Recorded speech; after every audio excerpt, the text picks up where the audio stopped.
জাতীয় পার্টি কোনো সন্ত্রাসের সাথে জড়িত না, জাতীয় পার্টির সময় দুর্নীতি ছিল না।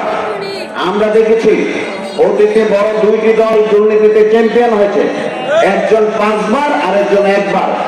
জাতীয় পার্টির সময় কিন্তু এদের দুর্নীতিতে চ্যাম্পিয়ন হয় নাই।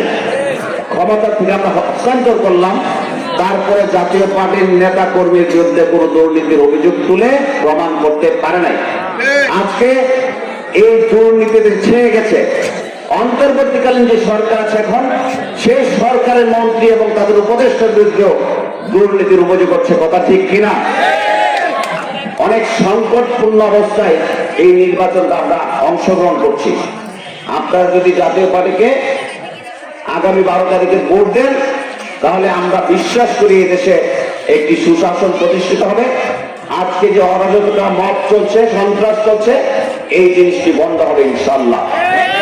বিশেষ করে জুলাইয়ের প্রেক্ষাপট পরিবর্তনের পরে দেশ স্পষ্টত দুটি ভাগে বিভক্ত হয়ে গেছে। একটি ভাগ এদেশের একত্রিকের চেতনাকে বিশ্বাস করে না, স্বাধীনতা সার্বভৌমত্বকে নষ্ট করতে চায়। আমরা যে একসাথে রক্তের বিনিময়ে মহান মুক্তিযুদ্ধের মধ্য দিয়ে এদের স্বাধীন করেছে, সেই স্বাধীনতাকে প্রশ্নবিদ্ধ করতে চাই। আমরা সেই স্বাধীনতার পক্ষের শক্তি, আমরা মুক্তিযুদ্ধের পক্ষের শক্তি। এই মুক্তিযুদ্ধের পক্ষে শক্তিকে ঐক্যবদ্ধ হয়ে 12 তারিখে এক বাক্সে ভোট দিতে হবে ইনশাআল্লাহ।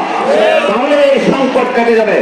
না হলে যে সুকোণ খামচে ধরতে চাচ্ছে আজকে আমার মানচিত্রে, সেই সুকোণ মানচিত্র না, দেশকে নিয়ে গিলে খাবে। এই অবস্থা আপনারা সতর্ক থাকবেন। আমি যেটা বলছি মনে রাখবেন।